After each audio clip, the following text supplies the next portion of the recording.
Shalom, greetings everyone.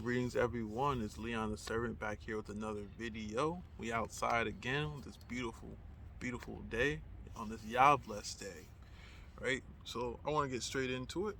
The topic at hand today, as the title says, is expedience. And it's something that I've been thinking about a lot, been meditating on, and actually I wrote a short little excerpt, little poem that I thought of, and I want to share it with you guys first to open everything up.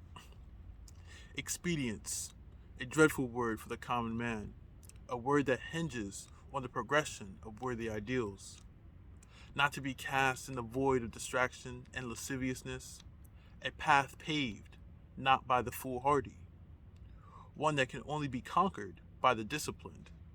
For God gave us a spirit not of fear, but of love, power, and of a sound mind. Do not be like the wicked, double-minded, conflicted, in all their ways, but be the wise one who avoideth danger. Be not ensnared by vices and vain sayings, for you know the end of all that pursue. Accept counsel from godly men, and you too will be counted in the fold. Sitteth with the wicked, and they will corrupt your demeanor. Wisdom and folly are likened unto a field divided in two, one with wheat and the other with tares, indistinguishable by sight, but value is inconceivably different. For only one is sweet as honey, and the other is rottenness to your bones. So choose life and not death, blessing over cursing, for the decision is yours. Right? So, expedience. As I said in that short poem, it seems to be something that a lot of us don't like to hear. We don't like to hear that we're not doing things that's advantageous. We always say, yeah, I know, I need to fix this, I need to fix that. But it be those things that is stopping us from getting to the next place. It be that state of allowing us to stay where we know how to conquer and how to overcome said situation. Or we try to avoid it because we think it is challenging our current perspective, our current environment, and we don't like it. It brings us discomfort, right? And for that, I have Proverbs. Let's go there real quick. Proverbs 14, 6 through 9. It says this: A scorner seeketh wisdom, and findeth not. But knowledge is easy unto him that understandeth. See, if you're going to scoff at what you have to do, or you're going to belittle the things that you have to do, or the things that you need for improvement, you're not going to be able to ascertain those things. You're going to be like, it's the little things that count, right? But we only want the big results. We lack patience, but we also don't do things that will help build us in these areas. Let's keep going. Go from the presence of a foolish man, and when thou perceiveth not in his lips of knowledge. The wisdom of the prudent is to understand his way, but the folly of fools is deceit. Fools make a mock at sin, but among the righteous there is favor. Right? We need to detach ourselves from the foolish part, the one who does folly, the one who deceives themselves on what reality is. Right? I want to bring you down to this real quick. Proverbs 26 and 11 reads this: As a dog returneth to his vomit, so a fool returneth to his folly. We need to be very careful in what cycles we constantly put ourselves back into, right? A lot of the time, the Most High will give us a sign. He'll put us in a position that's very uncomfortable, or we'll have an encounter. We'll have an encounter with someone, and we see that we need to change, and we might start on this path, But somewhere along the line, we get distracted. Somewhere along the line, we decide to fall back into old tendencies. And it says a just man falls 7 times, but he rises again. Right? And for that, I want to say this. Where there is no cracks in your armor, or when there is no opposition within self, or what you surround yourself with, you shall prevail. And I'm paraphrasing from this Proverbs 26 and 20, where it reads this: where no wood is, there the fire goeth out. So where there is no talebearer, the strife ceaseth.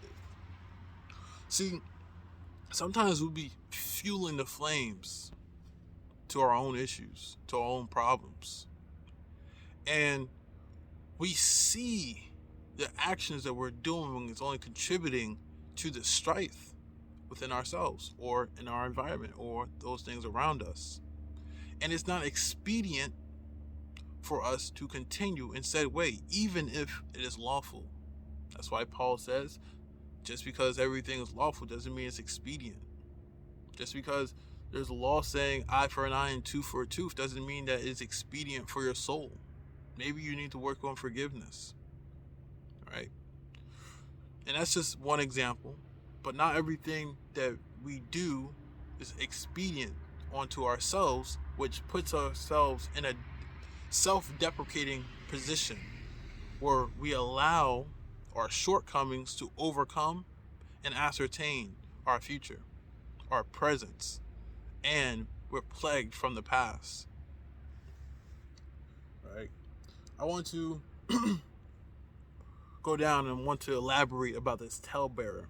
In the same chapter of Proverbs chapter 26, verse 22, it reads, the words of a talebearer are as wounds, and they go down into the innermost parts of the belly. See, when we keep feeding this fire, right, it starts to take more and more of us to depart from those old ways, right? To remove those parasites, right? To remove the cancerous portions of ourselves. It's not expedient to us, so we should let it go. We need to operate in wisdom, right? A lot of us know what our issues are and have been going through them for so long that we have found a whole catalog of different ways of answers and solutions. And if not, it's time to take up the hilt and to show ourselves approved by studying, to learn how to overcome said situation. Right? It was given a charge by Christ, and he said this in Matthew 10 and 16, behold, I send you forth as sheep in the midst of wolves. Be ye therefore wise as serpents and harmless as doves.